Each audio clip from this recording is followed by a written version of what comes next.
रात के 3 बजे रोहित के फोन पर एक अनजान नंबर से कॉल आती है। वह नींद में ही स्क्रीन देखता है। Unknown caller. हैरानी की बात यह थी कि नंबर उसके बचपन के दोस्त अमित का था, लेकिन अमित तो 2 साल पहले मर चुका था। डर और जिज्ञासा के बीच रोहित कॉल उठाता है। दूसरी तरफ से एक कमजोर, कांपती हुई आवाज आती है। रोहित, मुझे बचा ले, मैं जिंदा हूं। क्या ये किसी की शरारत थी? क्या अमित सच में मरा नहीं था, या फिर कोई आत्मा उससे बात कर रही थी? रोहित को यकीन नहीं होता, लेकिन अगले 24 घंटे में जो कुछ होता है वह उसकी जिंदगी हमेशा के लिए बदल देता है। रोहित और अमित बचपन के जिगरी दोस्त थे। दोनों ने स्कूल से लेकर कॉलेज तक साथ पढ़ाई की थी। लेकिन 2 साल पहले एक भयानक एक्सीडेंट में अमित की मौत हो गई थी। उसकी कार पहाड़ी से नीचे गिर गई थी और पुलिस ने सिर्फ जली हुई कार और अधजली लाश बरामद की थी। अमित की मौत के बाद रोहित कई महीनों तक सदमे में रहा, लेकिन धीरे धीरे उसने जिंदगी को फिर से संभाल लिया।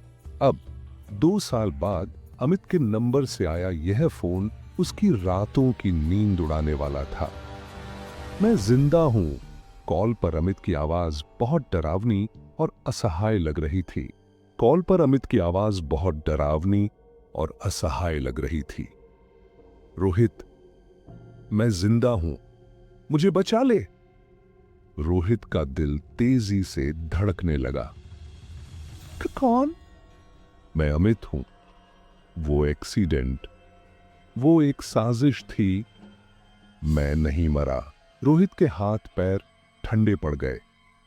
उसका दोस्त 2 साल पहले मर चुका था। तो फिर ये कॉल कौन कर रहा था? अमित ने एक लोकेशन भेजी। एक पुराना सुनसान बंगला, शहर के बाहर घने जंगलों में। रोहित के हाथ पैर ठंडे पड़ गए। उसका दोस्त 2 साल पहले मर चुका था। तो फिर ये कॉल कौन कर रहा था? अमित ने एक लोकेशन भेजी। एक पुराना सुनसान बंगला, शहर के बाहर घने जंगलों में। रोहित कंफ्यूज था, लेकिन अंदर से एक अजीब सा डर और उत्सुकता उसे वहां जाने पर मजबूर कर रहे थे। जंगल में खौफनाक बंगला। रोहित अपने दोस्त विक्रम को साथ लेकर उस भूतिया बंगले की तरफ निकल पड़ा। अचानक बंगले की खिड़की से कोई परछाई गुजरी। रोहित और विक्रम अंदर दाखिल हुए। अंदर एक अजीब सी बदबू और सड़े हुए फूलों जैसी महक थी। दीवारों पर अमित की पुरानी तस्वीरें लगी थीं। वही डरावनी आवाज आई, मैं अमित हूं, मैं तुम्हारे पीछे खड़ा हूं। रोहित और विक्रम ने तुरंत पलटकर देखा, लेकिन वहां कोई नहीं था। अचानक दरवाजा जोर से बंद हो गया और कमरे की सारी लाइट्स झपझपाने लगी। रोहित को अब यकीन हो चुका था कि कुछ तो भयानक सच छुपा है। उसने बंगले में छानबीन शुरू कर दी। अचानक उसे फर्श के नीचे एक गुप्त तहखाने का दरवाजा मिला। वहां एक सीढ़ी नीचे जा रही थी। सीढ़ियों से उतरते ही दोनों की सांसें थम गईं। एक लोहे के पिंजरे में हड्डियों का ढांचा पड़ा था, लेकिन असली झटका तब लगा जब पिंजरे के कोने में एक जिंदा आदमी पड़ा मिला। वह अमित था, लेकिन असल में मेरे ही परिवार ने मुझे इस तहखाने में कैद कर दिया। क्यों? मेरी प्रॉपर्टी हथियाने के लिए। रोहित और विक्रम ने तुरंत पुलिस को बुलाया। पुलिस आई। तहखाने से अमित को बचाया गया और उसकी मौत की साजिश रचने वाले अपराधियों को गिरफ्तार कर लिया। जब पुलिस ने जांच की तो अमित के फोन का कॉल लॉग चेक किया गया।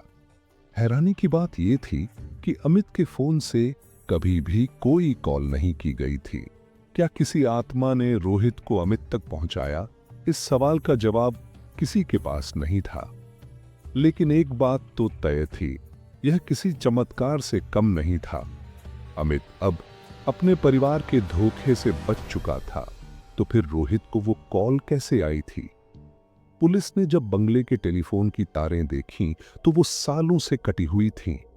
अगर अमित 2 साल से तहखाने में बंद था तो उसने रोहित को फोन कैसे किया? लेकिन उसकी जिंदगी कभी भी पहले जैसी नहीं रही। वह अब भी हर रात सोचता था, अगर मैंने फोन नहीं किया तो फिर रोहित को वो कॉल किसने की? क्या यह अमित की आत्मा थी जिसने खुद को बचाने के लिए अपने जिंदा शरीर को चेतावनी दी? या फिर यह कोई अज्ञात शक्ति थी जो निर्दोष लोगों को न्याय दिलाने के लिए काम कर रही थी? क्या सच में आत्माएं इंसानों से संपर्क कर सकती हैं? अमित को बचाने के बाद पुलिस उसे अस्पताल ले जाती है।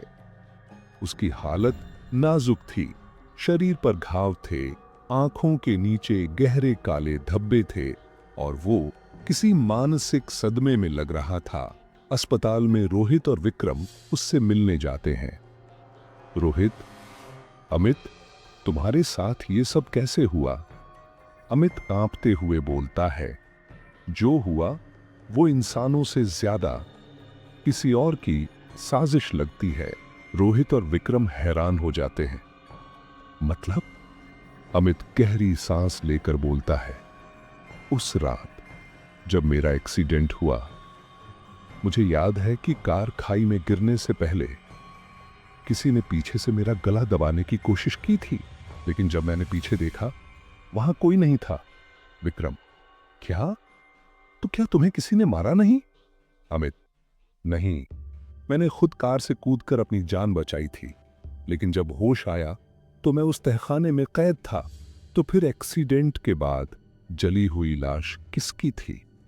रोहित और विक्रम ने पुलिस से पुरानी केस फाइल मंगवाई। एक चौंकाने वाला खुलासा हुआ।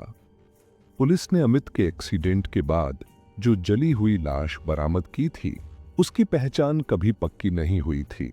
डीएनए टेस्ट भी नहीं किया गया था, क्योंकि परिवार ने जल्दी से अंतिम संस्कार करवा दिया था। मतलब वो लाश अमित की नहीं थी। तो फिर वो कौन था? जांच के दौरान पुलिस ने अमित के पुराने घर को खंगाला और तहखाने में एक और अज्ञात कब्र मिली। जब उस कब्र को खोदा गया तो वहां कंकाल मिला, और जब डीएनए टेस्ट किया गया तो नतीजे ने सबको झकझोर दिया। वो कंकाल अमित के जुड़वा भाई समीर का था। रोहित, विक्रम और पुलिस ने तुरंत अमित के परिवार को हिरासत में ले लिया। अमित के पिता ने आखिरकार सच उगल दिया। अमित का एक जुड़वा भाई था। अमित के पिता ने कांपते हुए कहा, नहीं, यह सच था। जब समीर बड़ा हुआ तो उसमें अजीब बदलाव आने लगे। वो अकेले में किसी से बातें करता था, रात में खुद से चीखता था, और कई बार उसे घर में चलते चलते अचानक हवा में लटकते देखा गया। वो खुद को अमित समझने लगा था और कई बार दावा करता था कि अमित की आत्मा उसे मारना चाहती है।